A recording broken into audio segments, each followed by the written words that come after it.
Hello everyone and welcome back. Welcome back one and all to Dāku Souru Tsu.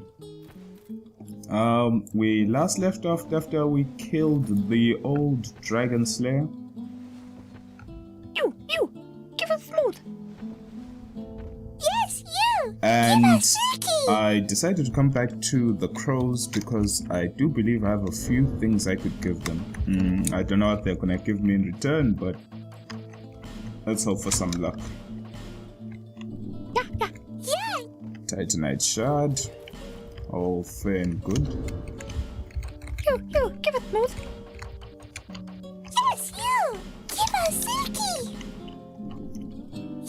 Bolt stone. No real use for that. Give us food! Yes, you! Give us Silky! Yeah! A life gem, okay, that's fine. Even though I could have bought one, so You! Give us food! not so fantastic. Yes, you! Give us Silky! Poison stone. You! I guess the luck of the draw is not on our side today. This is our last hope to petrify something. Yeah! Twinkling titanite. Yeah, so we pretty much got crap from that, Yes, but you! Give us Silky! it's not the end of the world. Let's try. I'm trying to think. Where did I want to go to after the old dragon slayer? Oh, I think I remember. I think I wanted to go past the way. Where did I want to go? This way, by the Tower of Flame.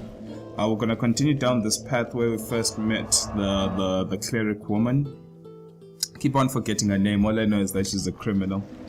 But yeah, we killed the Dragon Rider. I think on the very first episode, I think is like one of the easiest bosses in the game to do at base level. And just before we head forward, this might be the last time we see Hyde's Tower of Flame. So I'd like to just take a moment just to look at some of the details. I think it would have been better to catch a glimpse from the other side, but the top of this tower is very beautiful to see, and you can actually see some of the ambient fire particles there as the flames spark up the tower. Over here we can see the guards protecting the boss room and the kingdom submerged in water.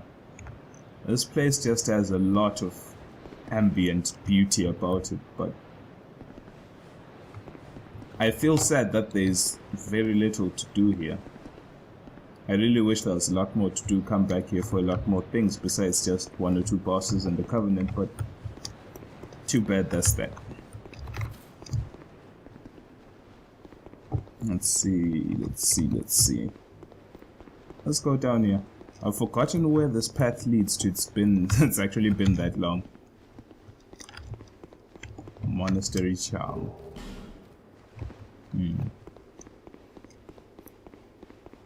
Oh, I think I remember this. There should be some giants down here and a potential bonfire. So let's try aggro these guys one at a time.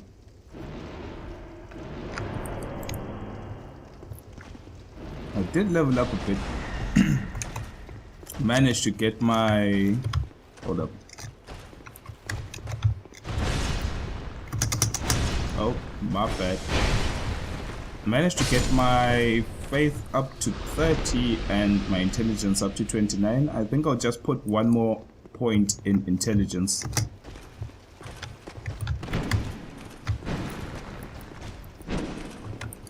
And then from there, I was thinking that maybe we could now put points in vitality, vigor, etc. And get our stamina up, get our HP up, get our equip burden up. And I think things should be okay. Old Night Halberd.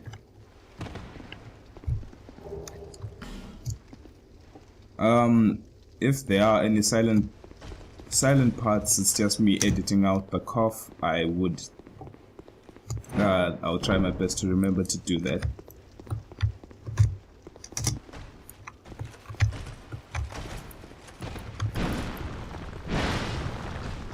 Now, quite a topic that I'd wanted to talk about. Actually, I'd wanted to talk about this while I was playing while I was going to play The Binding of Isaac, but this kind of came first. So, god damn it. Oh, okay.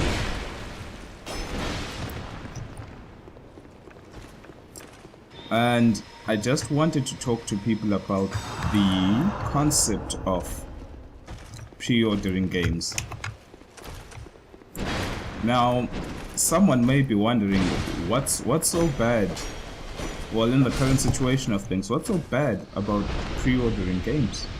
I could see that argument coming about, and I understand. Like, for example, let me give you an example. Let's just say there's a game that's coming out within the next maybe next 6 months, and you've got the money for it now, but you know that within the next 6 months you might not have the money to purchase the game when it actually is released. So it would make logical sense that if you really want the game,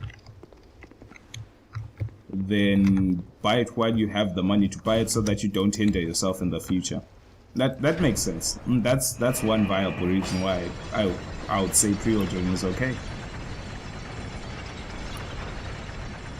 But one thing you have to understand is that these days,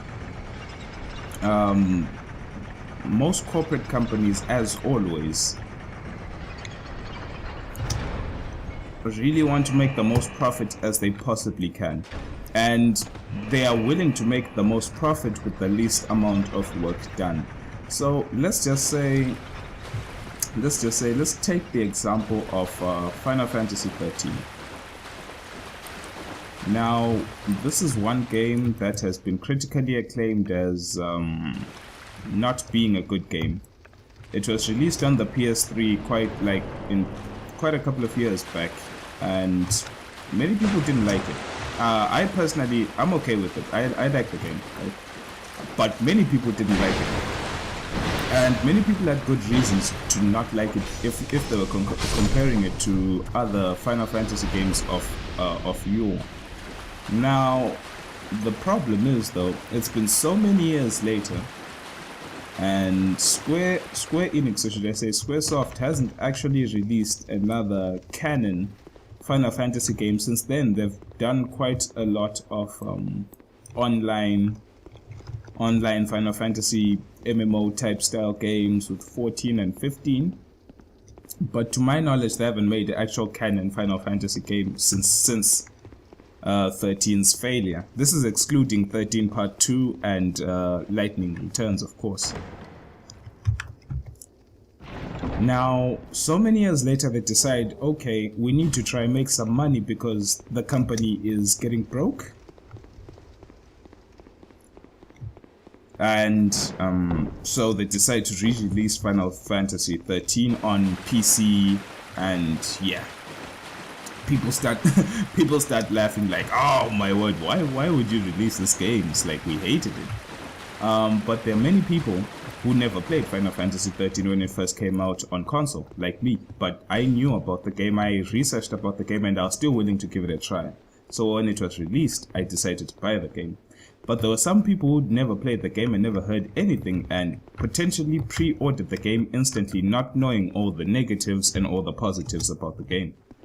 So now, from these figures, Square Enix would be like, oh well, we re-released the game, we got like millions of pre-orders, and we made X amount of profit from those pre-orders. So that means technically there was nothing really wrong about the game. It was just fanboys being angry about a few things that they wanted that never came.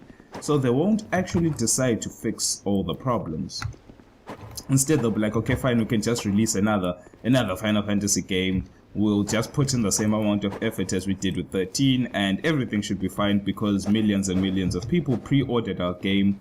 after we released it the second time, even though the first time they'd been shouting about all these things. So that to me is like the big danger of pre-orders, is that you give false impressions, in the sense that corporate companies will be like, if profits are still coming in, we ain't gonna spend any more money. Why should we spend more money? Because we're still gonna make millions nonetheless. So if they don't put in any more effort, then you end up not getting the game you truly deserve for your money, because games are expensive these days. I personally believe games are getting a bit too expensive. Like, people should be finding ways to, instead of finding ways to make the graphics look better, people should just hold on to that thought for a second and find ways to make games more efficiently and more cost effectively. But no one's doing that. People just want to spend more money and then they ask for more money at the store, and I personally don't like that. And I don't know. Let's talk to Lucatil.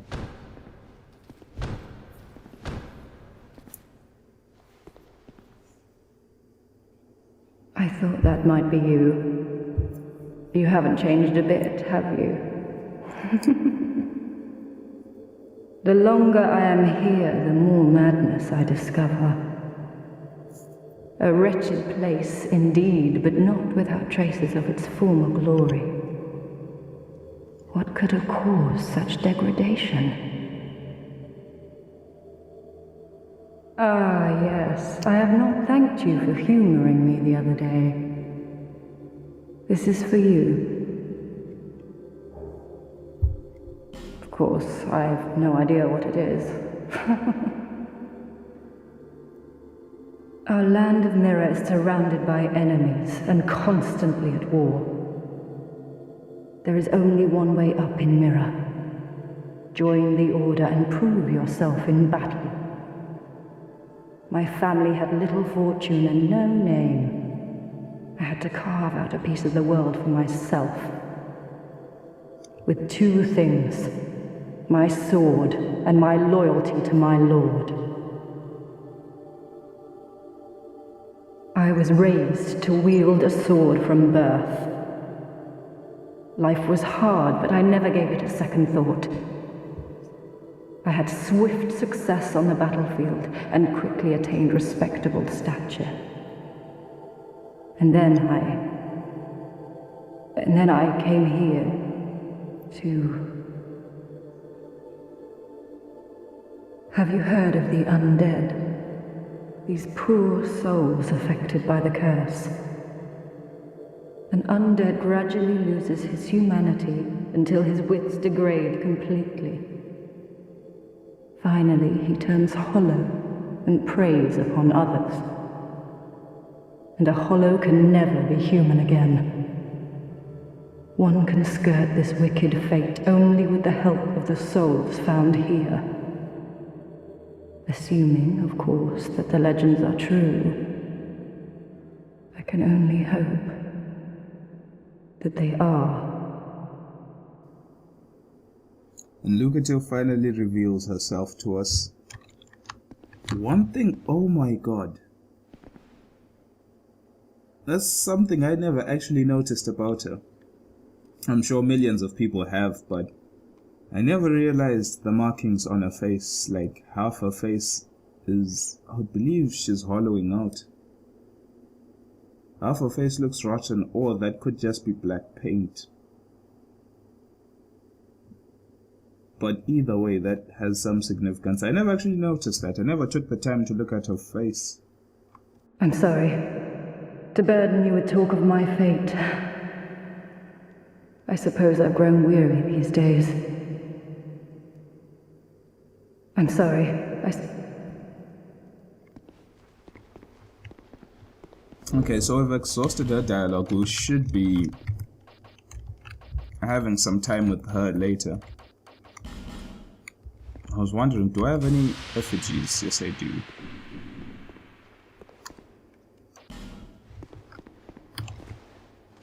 Nope, didn't want to do that.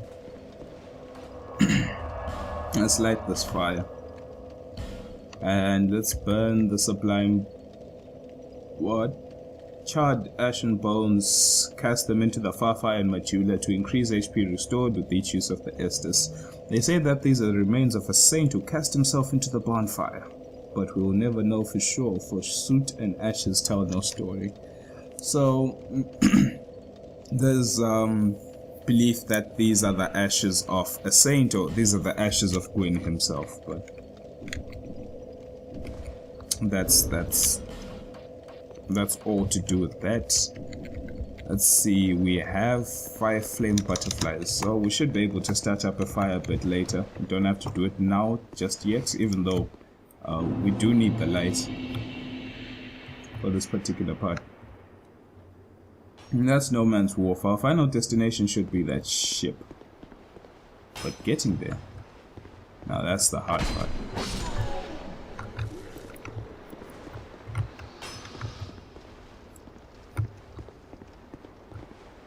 I remember the first time I came here, oh man, so scared, so freaked out. It was really dark and gloomy, and to be honest, I still think I'm gonna die a lot here.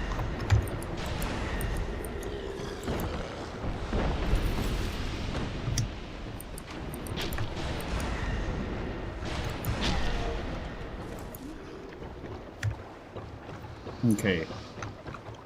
Just wanted to take care of those guys because they are a menace as you're going down this side. And of course gravity here is quite overpowered. As it's very easy to fall.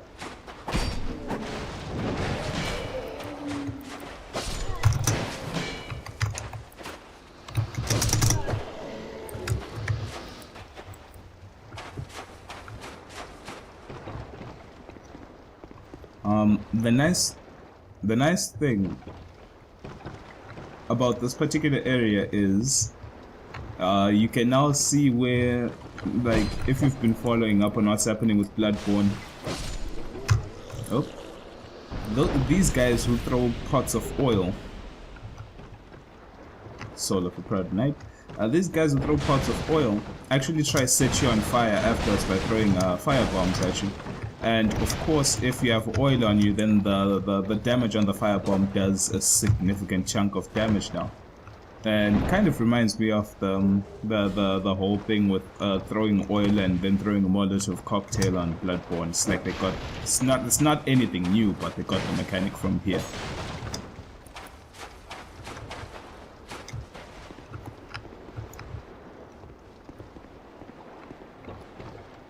Let's see.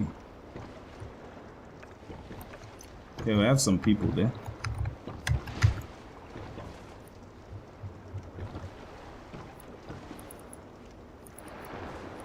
Oh, what?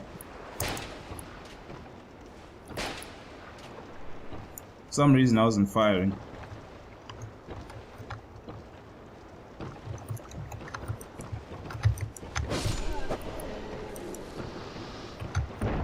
At least we've got significant damage against these weaker foes. And that's the oil. And that you should be scared of.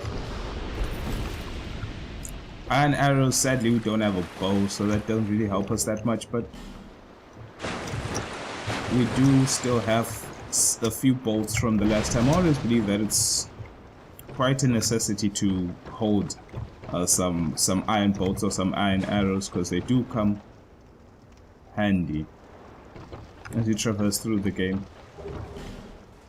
Dark pine resin now, that's amazing.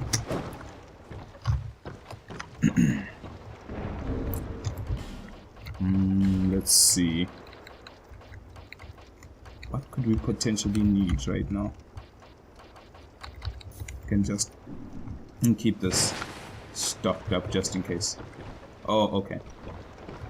We first encountered the creatures of the dark.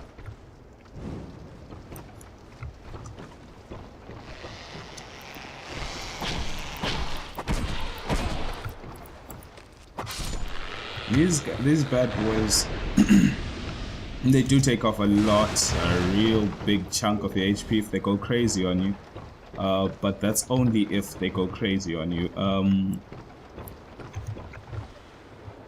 If you provoke them with the light, at first they run away.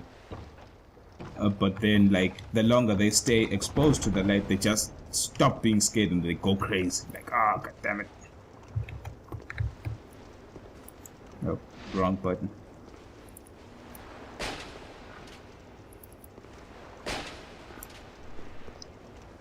Okay, got that guy. Let's see. We could go to the right, take care of the dogs, or go to the left. Let's go here first.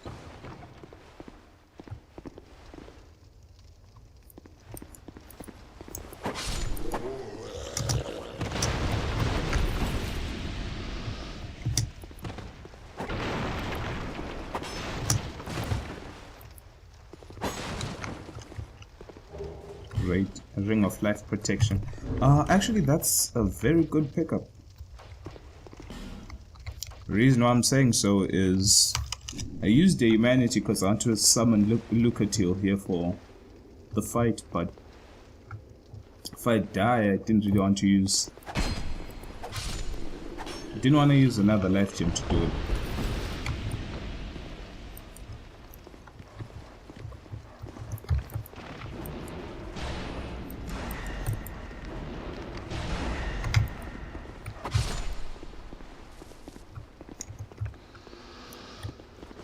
Let's see.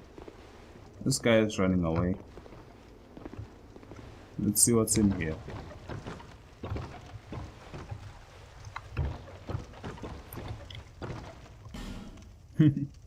Nice job. I forgot. Is this just an empty room? I guess it's just an empty room to hide. Maybe place a few summon signs.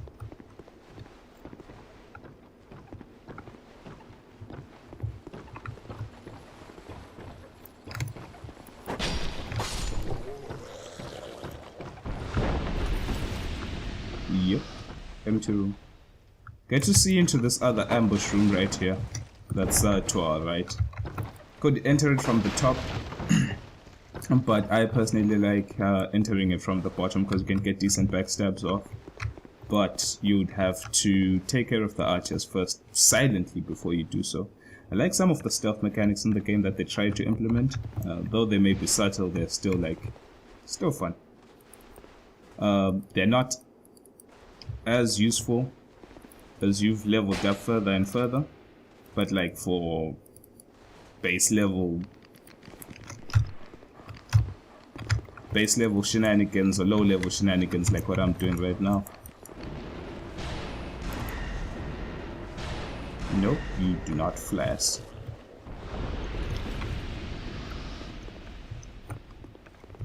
Need to actually change up the slot.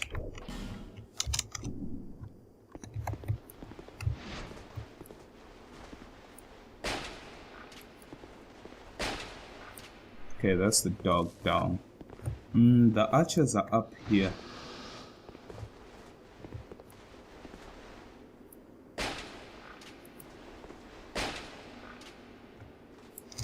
Oh, god damn it. Didn't see that one until it was way too late. Let's see if we can loop this one in. MLG no scope. Nope. Nah, it's just a waste. Now, this room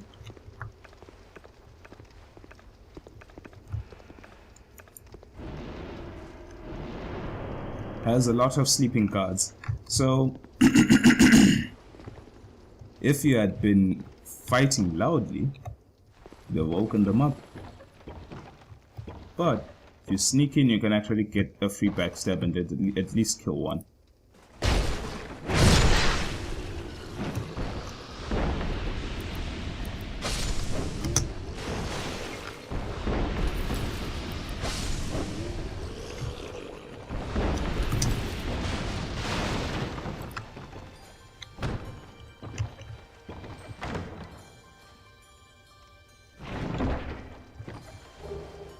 This is the bandit set. You find the bandit set here. I actually forgot. Why would you find the bandit set here? This doesn't make any sense. But anyway.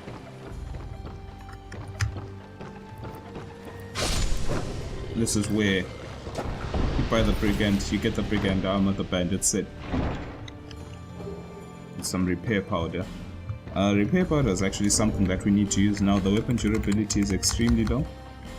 And I personally don't plan on heading back to the bonfire.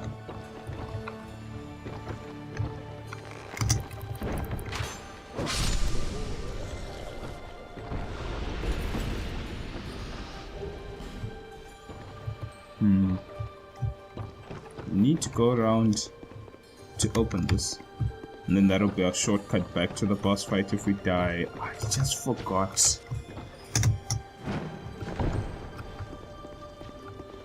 Oh, okay. I see. This is this room again. Yep.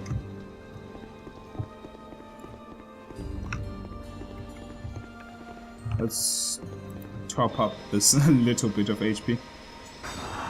Playing a bit too scared, but nothing I can do really. I don't want to die so early on.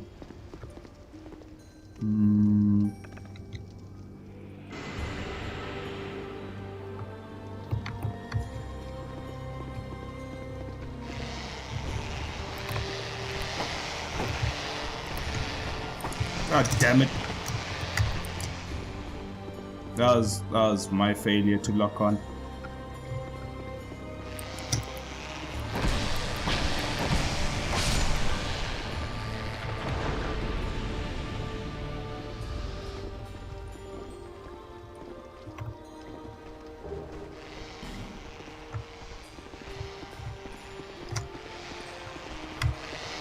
You need to stop exposing them to the light. Need them to regain their composure.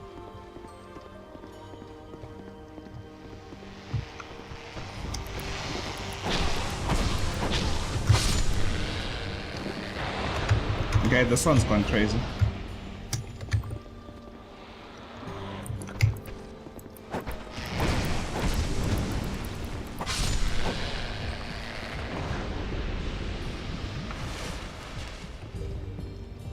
They do inflict bleeding, which is something you need to be very aware of.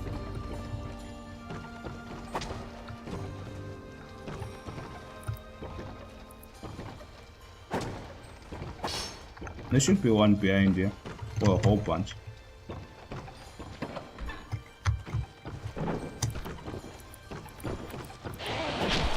Yep, a whole bunch. Run away!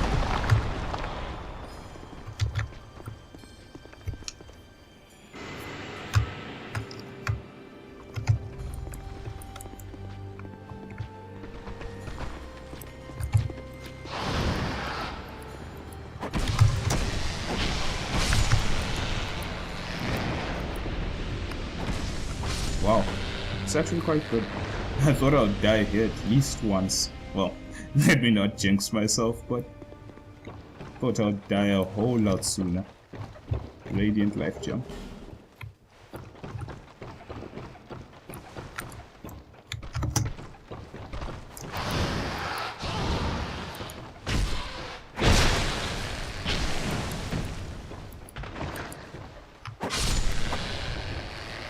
Longsword.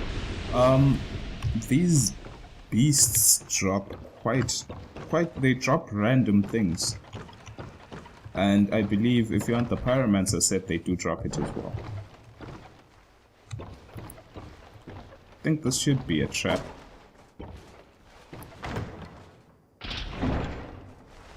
God damn it, almost died.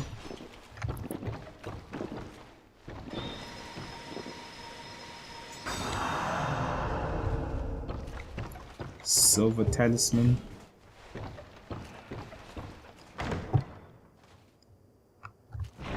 And the great sword. Now the great sword really is one of my favorite beast swords. Of course I can't equip it with this current stats, but look at this thing. Oh man, the sword is a beast. I really like it, but not for this playthrough.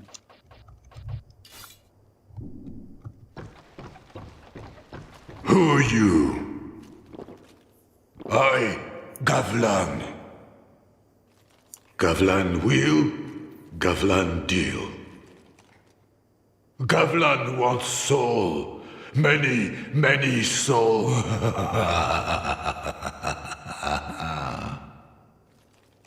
What you want.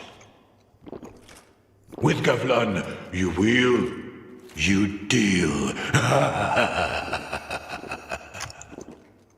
Okay, so Gavlan over here, someone we'll be meeting quite often, and he sells stuff. Some decent stuff, but sometimes rather expensive as well. So I don't think we will be buying anything from Gavlan. Besides the Ring of Giants, maybe. Guess let's do it. But another important thing is that with Gavlan, you can actually sell stuff. I think it's the only merchant in the game that actually allows you to sell things. So you could use this as your potential chance to get rid of duplicates, as I personally don't like duplicates. And get something in return. Like using the box really doesn't help you with it. Don't get any souls for duplicates, you just put them away and never see them again.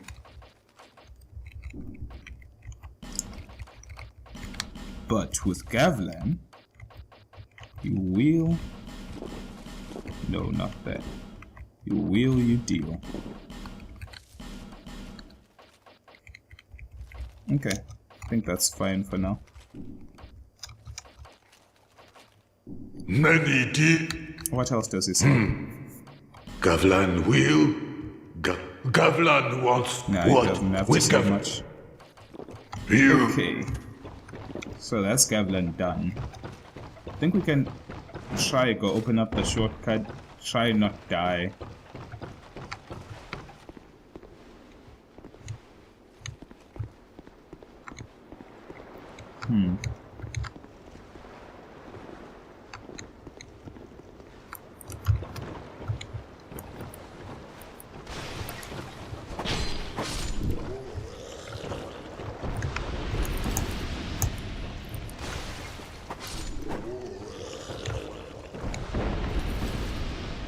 I do remember there being a Pharaoh's contraption somewhere here. But let's call the ship.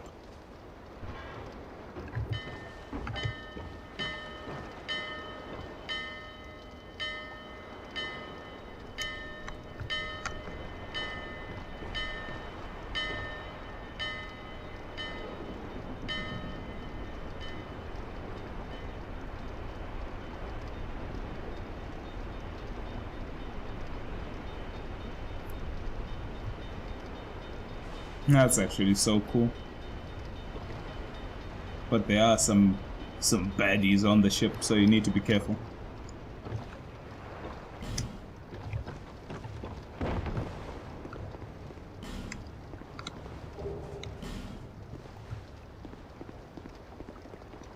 We go down here.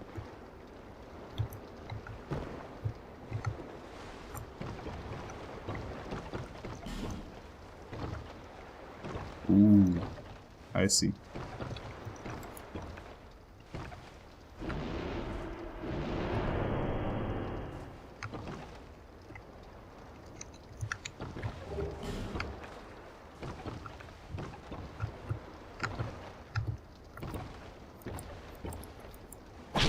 Failed.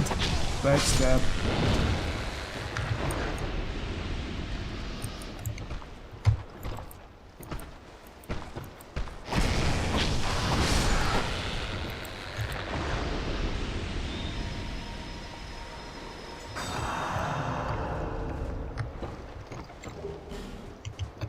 Okay. Even though we failed the backstab. Not yet dead.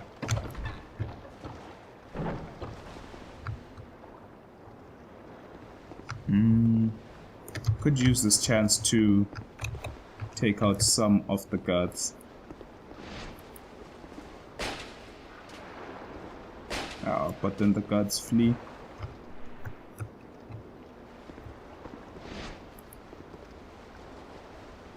At least one. Let's see. I think there should be something upstairs, but I'm forgetting. I am forgetting it. It's really been so long. Could drop down here. I need to find a way to open up the shortcut. This is where I was shooting. Yep, this is just where I was shooting from. Let's try not to die. I think that's my big objective right now. It's just to not die.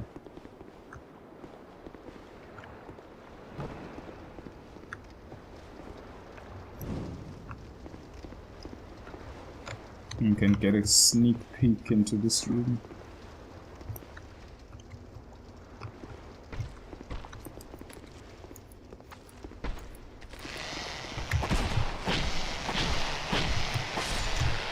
And I don't remember what's inside. Secret ahead. Secret being this wall? There we go. Nice.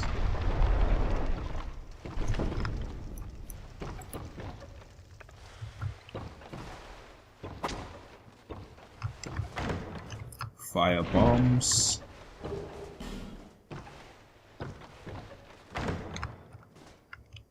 Large titanite shard, so that's some value.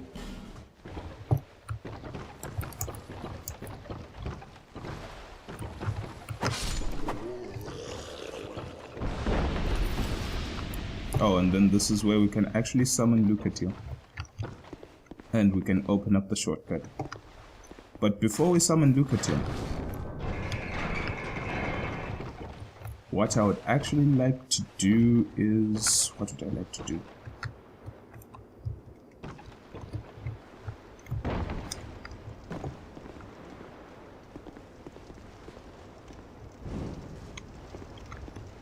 Guess we can clear out this area of potential threats.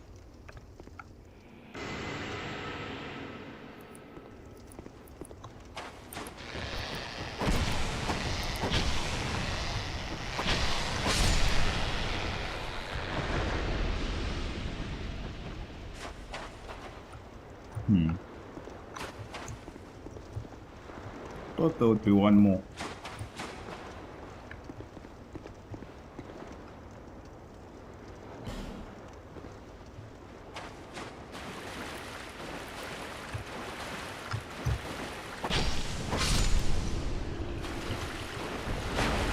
It's funny though, in this game, there are some sections with water, but then they actually removed the rusted iron ring, I believe.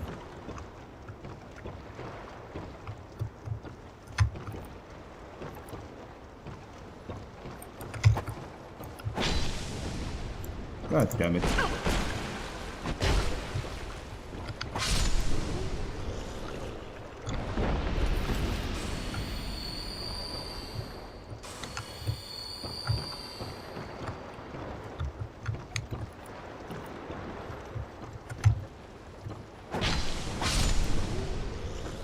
I think the only real scary thing about this place here at the current moment is the risk of falling. But we do meet up with our next NPC.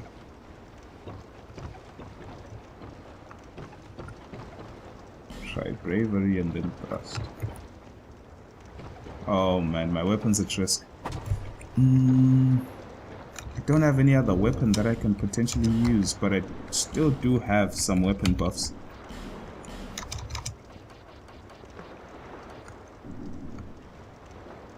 I don't want to risk that, I'm sorry.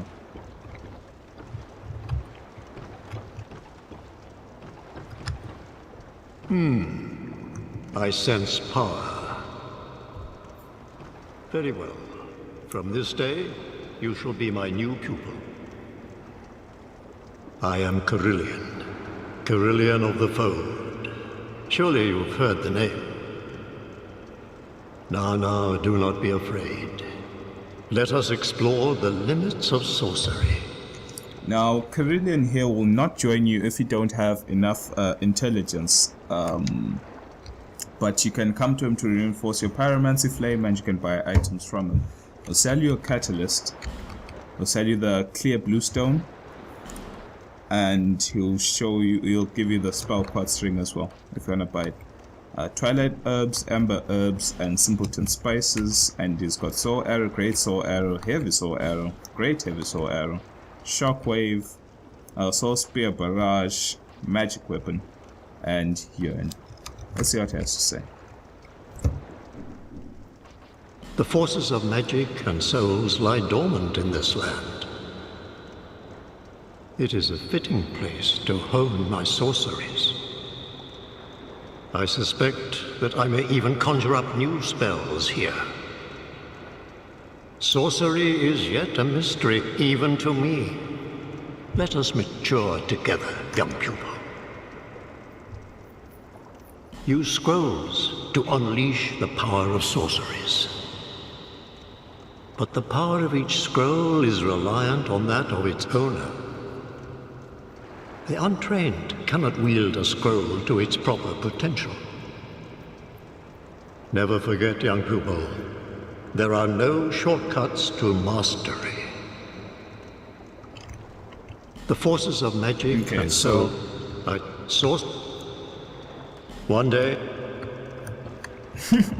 So, that's the dialogue that we get from Carillion, and he's quite a decent guy if you have enough points to talk to him. But if you came here without enough points, then he'll just treat you like a nobody. I'm trying to think what I can use against this guy. I could just buff the bandit knife. Yeah, I'm thinking I'm just gonna do that. Just gonna buff the bandit knife and go in on the boss. But first we need to go call upon the forces. The forces of Lucatiel. If I can even remember where to get her.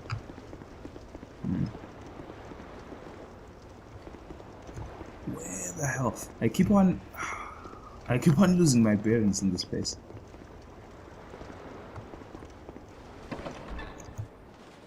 This is not Lucatiel's place.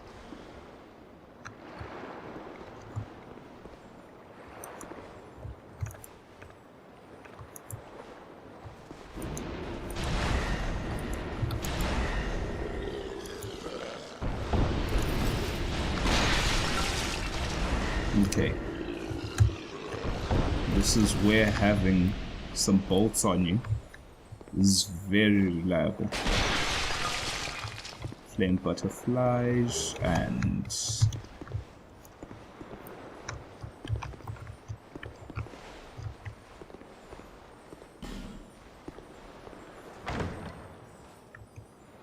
what's this last shard? Oh, that was my mistake.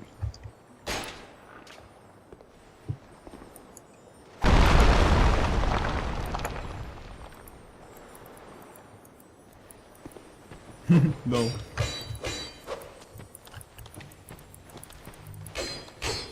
Oh well. Maybe next time. Fading soul. More souls. And more souls.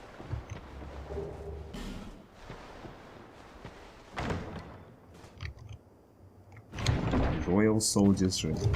Let's see what that does. Oh, it's the one that increases your maximum equip load. I guess we could just put this here. Get a faster roll. Because I don't think we'll be able to stagger the boss with this weapon in particular.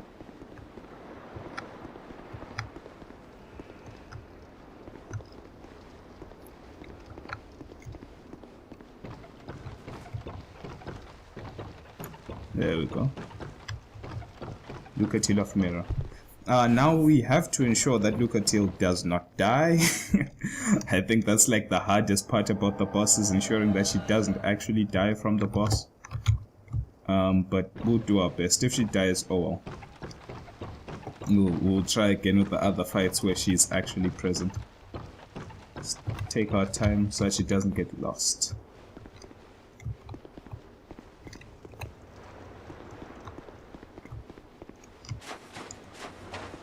Always travel carefully here,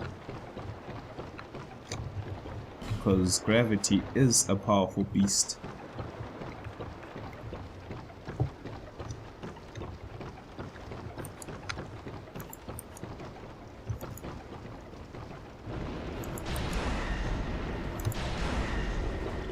And yes, she can fall,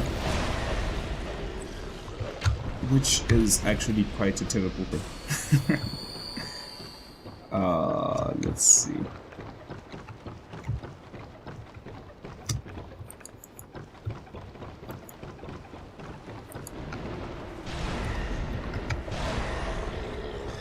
And then we head down. Now, this is where things get a bit tricky. This is the boss himself, and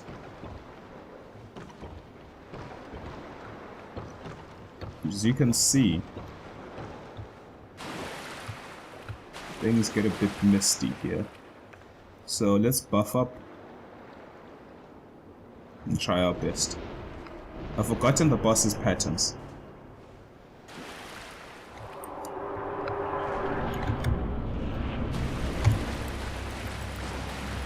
Okay, we do piss poor damage.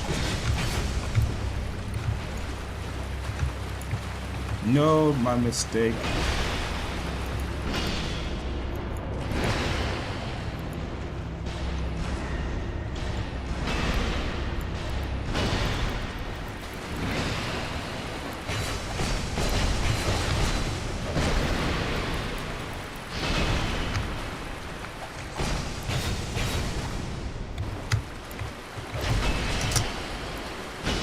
All the damage we were doing is just buff damage, really. Oh.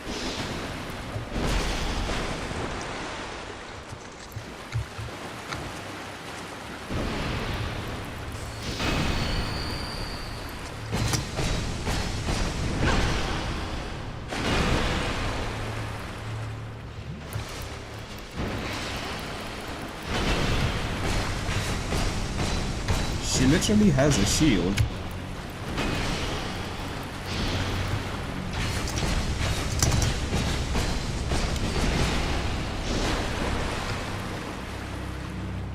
Okay, we need to end this.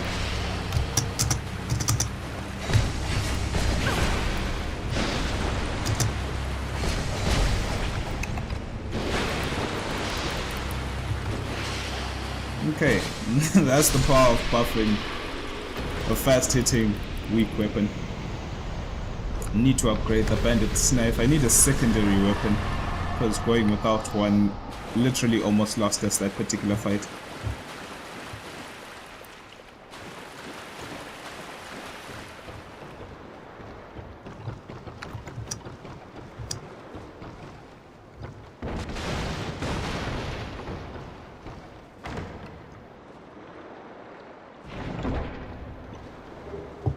Pyromancy, Flame, and Fireball. This is actually where we get our first flame. If you do not depetrify the Pyromancer bill. So, thanks for watching, guys. Still recovering from bad weather and bad colds. But I will see you soon, and thanks for watching if you've made it this far. See you next time.